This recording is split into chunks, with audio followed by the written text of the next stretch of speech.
This episode is sponsored by Kerkering Barberio, your trusted partner in tax, audit, and outsourced accounting services. Serving Sarasota, Manatee, and the greater Tampa Bay area for over 50 years, KB helps clients achieve their personal and business goals. Visit kbgrp.com to learn more. Sheilina Henry has a compelling hospitality industry story, starting as a server at Chicago Pizza Hut in high school, and then working her way up to running a major unit for restaurant giant Bloomin Brands. It's an overused word for sure, but I really love her authenticity. To read more about leaders like Sheilina, subscribe to the Business Observer. Go to businessobserverfl.com. Hello, and welcome to the Business Observer from the Corner Office podcast. I'm Mark Gordon, managing editor of the Business Observer. Today's guest is Sheilina Henry, senior vice president at Bloomin Brands and president of Fleming's Prime Steakhouse and Wine Bar.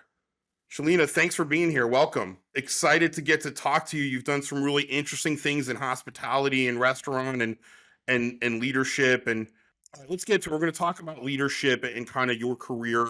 Before we get into some of those questions, tell us a little bit about your career in the restaurant business. I know I believe it started maybe even in high school, but definitely in college.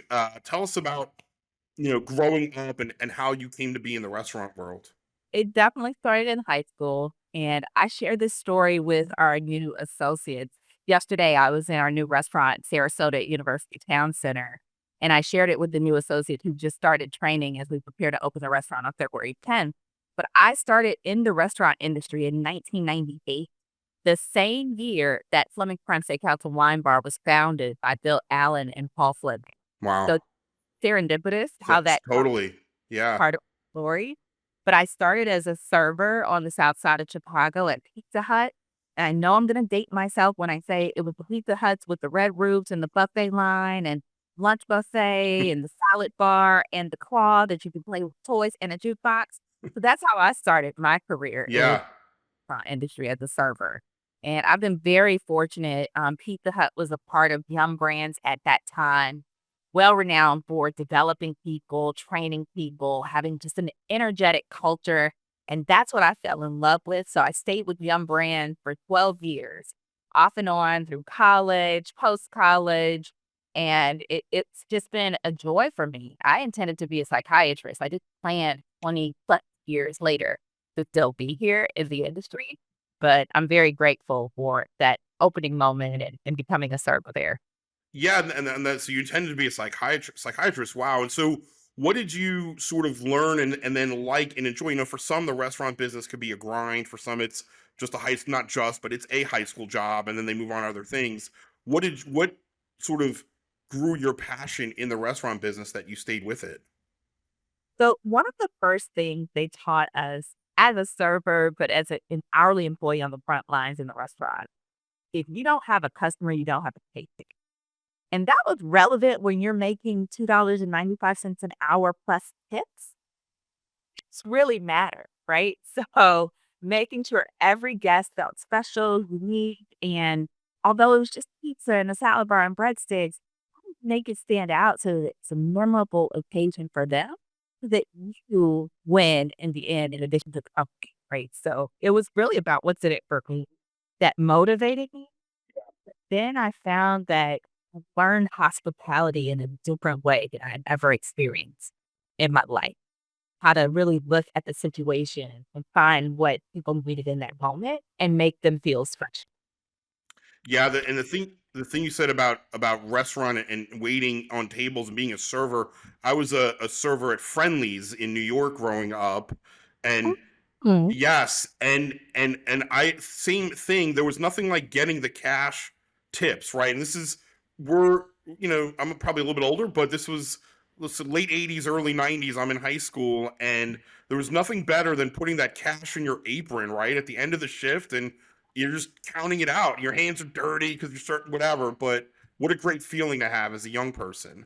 Yes, so we're not waiting for the check to hit the bank account. Now, granted, it creates a different issue because you got Yes, cash in hand and you're out with your friends and it's gone in a second. But then yes, the next day, like, let's do this all over again. yes.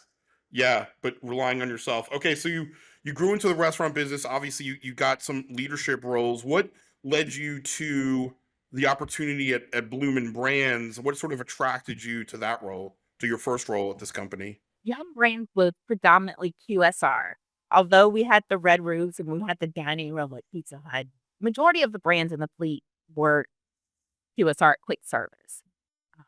I moved on from Pizza Hut and went to Bob Evans, which is more family dining, different setting. It was breakfast. Mornings aren't really my thing, but we opened at 5:15 a.m. We started our shift. So that was a very different dynamic for me, but it taught me a little bit more about standard operating procedures. Bob Evans was very objective, very black and white. This is exactly how you make the sausage gravy. And I was able to expand beyond QSR and go into family dining. When Outback called, it was my first opportunity to go to full service casual dining where liquor, beer, and wine play a more significant role. We didn't serve alcohol at Bob Evans. So that was a simple career progression for me. And I grew up in the Midwest. I've been very fortunate in my career that most of the time I was able to stay in the Midwest in the Chicagoland area to do any of my roles. But what excited me about Outback was that it was an international brand. They had really cool marketing when we were growing up, and it was an exciting opportunity for me to try something new. I also had a serendipitous moment as I was wrapping up my MBA. I chose to study abroad in Japan. And the first stop I made in Japan, Tokyo, the hotel had an Outback behind it. As soon as we got off the train, I saw the Outback while I was interviewing. I was like, this might be destiny. And part of my MBA program, when I went to Japan, I studied women in the workplace and how they were navigating the workplace without childcare resources and the stigma that comes with divorce. And the first woman I interviewed had worked at Outback in Hawaii. So it was the second piece where it's confirmation that whatever I was gonna pursue in this interview process, if they offered it to me, it was probably the right time to take. Yeah, no, that's really interesting how these signs pop up in life, and you're where you need to be for things. That's really cool. Okay, so you've gotten there and you've had some other positions, and now overseeing Fleming's, which is you mentioned earlier, has a new flagship in Tampa that opened. When you're thinking about overall your role there, I think it's is it in the mid 60s restaurants, like 64. We're at 63 and growing. So I mentioned Sarasota University Town Center. That is coming and opening February 10th. And the reason for my trip to New Jersey is our Montville, New Jersey restaurant opens March 3rd. So we continue to grow and we're looking for opportunities across the country. Yeah. So you have that counter restaurants, which also means that's a lot of leaders with underneath, and that you're working alongside with. What do you look for in those leaders? What are some of those characteristics that stand out to you as good leaders in hospitality and in the company? So we have an operating partner and chef partner model. Each one of our restaurants has its own operating partner and its own chef partner. And I know you were able to enjoy some of Chef Brandon's creations at the Tampa flagship. I'm really excited for you to try Chef Nat's featured. He brings a Florida flair because he grew up in Florida.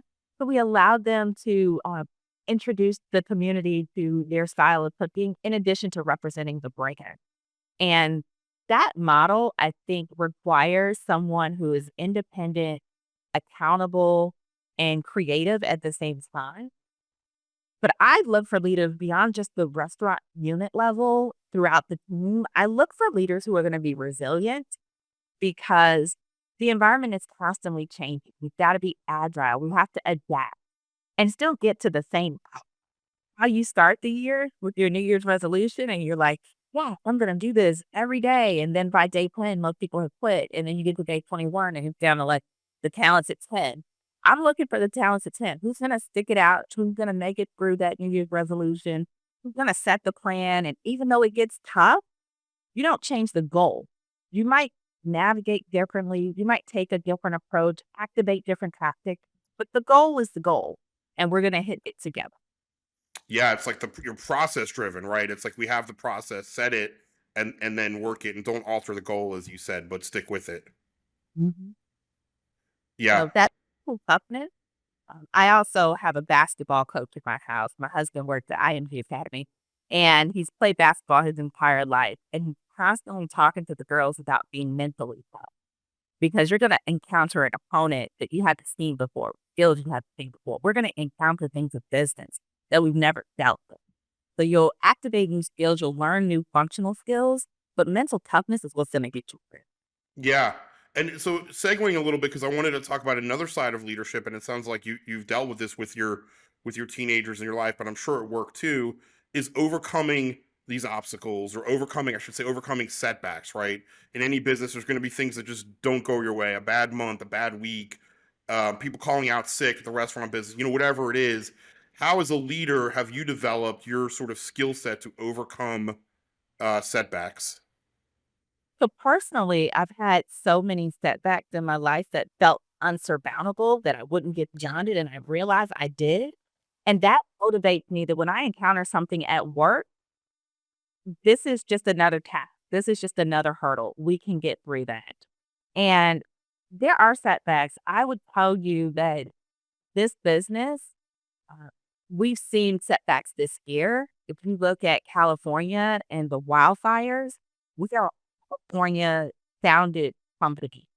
And so watching the devastation in the LA area, the people that we know were infected, one of the ways I get through is by listening to my people.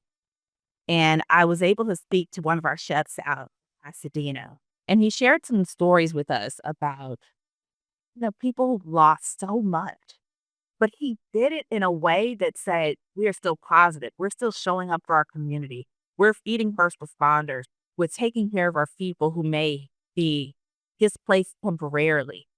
And I get inspiration from hearing that because this is an organization that's always shown up for the community, always taking care of our people.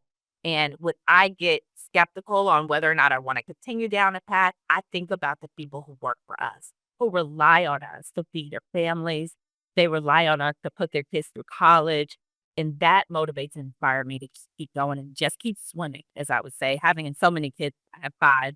Nemo is in my vernacular, and I just swimming, just keep swimming, and I'm not doing it for me. I'm doing it for the people who work on our front line.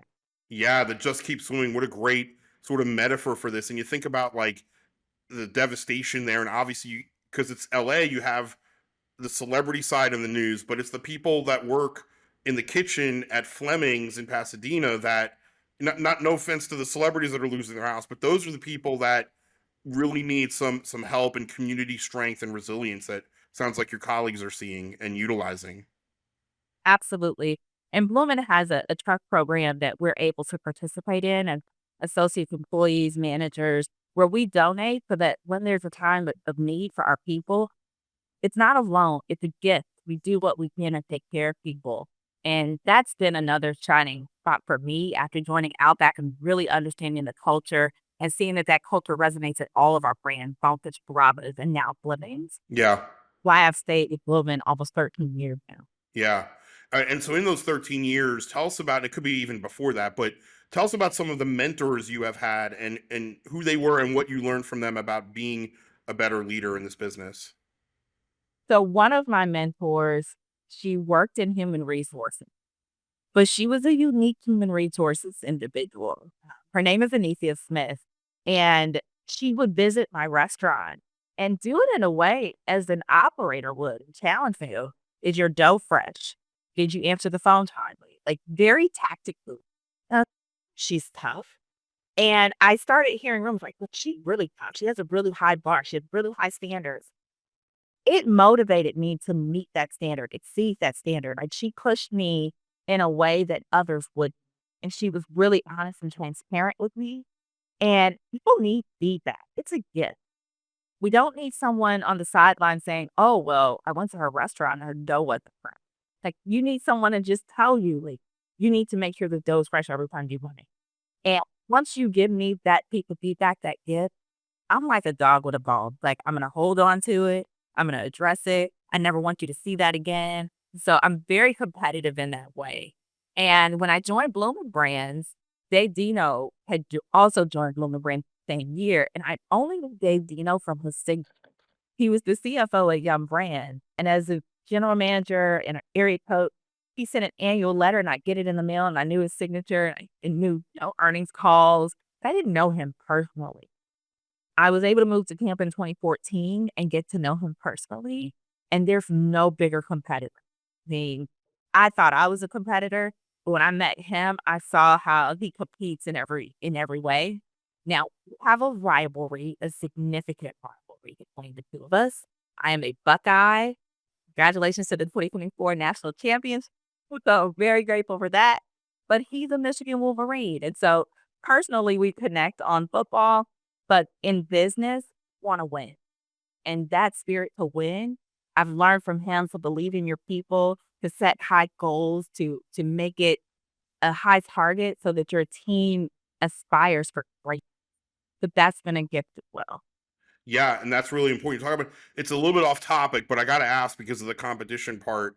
I mean, to me, it sounds obvious, but is it better as a Buckeye to have won the national championship, I or know would it have been better to beat Michigan? I don't understand. I'm not in that rivalry, so I don't get it. But there are people who think it would have been better to beat Michigan. So where do you come down on that? So there are varying opinions on this, and I heard a different opinion yesterday. Historically, I was like, "You have to beat Michigan. I don't care. You have to beat Michigan. You can't lose to Michigan every year." But at the end of the day, I'm in the camp of, but we got the national championship. Like, you can lose a battle and win the war. Yeah, That's how I see it. So I'm agreed. happy with the outcome of the year. I mean, if you think about it in the restaurant business, you want Fleming's to be number one in its class, not beat the competition one time. You want them to be number one in whatever your metrics are, whenever they come out, all the time. What excited me the most about how we closed out the year is the team could have been discouraged by what happened in Michigan. The city of Columbus takes their Buckeye football very seriously. Both young men a conflict such negativity. And instead of letting that change how they operate and get defeated, they came back stronger. They played their best football against the playoff teams. So I was super proud of how they showed because personally, one of the things I learned out of Ohio State is how to keep fighting and get knocked down 7 times, get up 8, the Japanese proverb. Truly believe that. And they showed us they could do that. Yeah, resiliency for sure. I want to go back to David, one of your mentors at the Bloomin Brands, and this was in a Business Observer story that you told me when we met the first time about how I think you had meetings with him maybe every year or every 6 months, and um, tell me about how that relationship developed and how it led to the position you have currently. Yes. So I had been with Bloomin Brands, started in 2012 in Chicago. I moved to Tampa in 2014 as a member of a new department, never had before. But part of what we were standing up was going to be enterprise wide and an enabler to driving cost efficiencies in the future. Over time, that department became a part of Dave Dino's organization, chief financial officer. And I would get little notes from him like, "Hey, Buckeye, what are you working on?" Like, even if I was in my office, it would be on the board, Post-it notes. So we gradually developed a relationship because I was activating an enabler for the system. Over time, we developed this Buckeye-Michigan rivalry. But then in 2020, he shared a personal story about his impact during the pandemic with the situation in Minnesota. He's from Minnesota and how he took that personally. He also, as we were working remotely, started sharing more personally about his family, the women. Wow. And that also drew a connection with me because I am very pro female as a 5-time girl mom, but women who have influenced my life, my career. And he gave me an opportunity to lead the diversity, equity, and inclusion function at Bloomin' Brands in 2020. And then in 2021, he asked me, "Would you also take on off-premises dining?" And so I took on those 2 functions. Both were very relevant at that period of time, what we needed at the scale that we needed. And I reported directly to him in both roles. So over the next 2 years, he and I worked together, whether it was on diversity and equity and inclusion or on the off-premises dining business. Because once the pandemic hit, people just wanted carry out a delivery convenience. I mean, paramount. So that was a good relationship. But we had mid-year reviews, we had annual reviews, we had monthly one-on-ones, and he challenged me to get better financially. And as a CFO, that seems obvious, right? That's his wheelhouse. Like, what do you know, where his expertise is. And I said, if I were going to get better finances, where would I go? What would I do? Just tell me. He said, from an education perspective, you go to BOO, University of Chicago. It's the best place you can go. So I found a program. I said, I found a program. What do you think? He was like, absolutely, go do it. He said, take this as a preliminary course. You might come back and want to do more, but I'm happy to talk. And his openness, giving his time, the most valuable thing he gave to me. Yeah. Sounds like that had a very big impact on your career as well. Okay, so as we're winding down here, we're recording in late January, and you mentioned February 10th, I believe, Sarasota opens and some other ones coming up. Tell us about, maybe even the next 6 months or so. What are things looking like in terms of Fleming's as a brand, and what can we expect the first half of 2025? So the Tampa flagship, which we've been to, is the largest restaurant we've ever built. I'm incredibly of how my team came together to make it unique and different for the brand, but stay true to our traditions and our foundings and our roots. And what we're doing with that is taking the elements that you'll find at the flagship that are unique and different and applying them across the country with different activations. So at Sarasota, you'll find live music, unlike what we've had on the Siesta Drive side. You will see new menu items. You see our chefs stepping up and showing off their features. So we took that slice to Sarasota and we introduced a new version of the champagne room we call the Mangrove Room because, of course, we're in Sarasota. So we localized our approach. When we get to Montvale, New Jersey in March, what you're going to see is a smaller activation of our rooted wine bar experience. So we're taking slices of the Tampa flagship experience, activating it across the country to learn what has scalability and what would be applicable to all 64, 5 as we continue to grow. Excellent. Well, big things happening at Fleming's. Sheilina Henry, president of the Fleming's Prime Steakhouse and Wine Bar, thank you for joining us on the From the Corner Office podcast. Thank you, Mark. It's always good to talk to you. So comfortable. You as well. Thank you. Thank you for listening to the Business Observer From the Corner Office podcast. I'm your host, Mark Gordon. This podcast was produced by Reed Corley of the Corley Company in Sarasota. To hear more episodes of From the Corner Office podcast, go to businessobserverfl.com.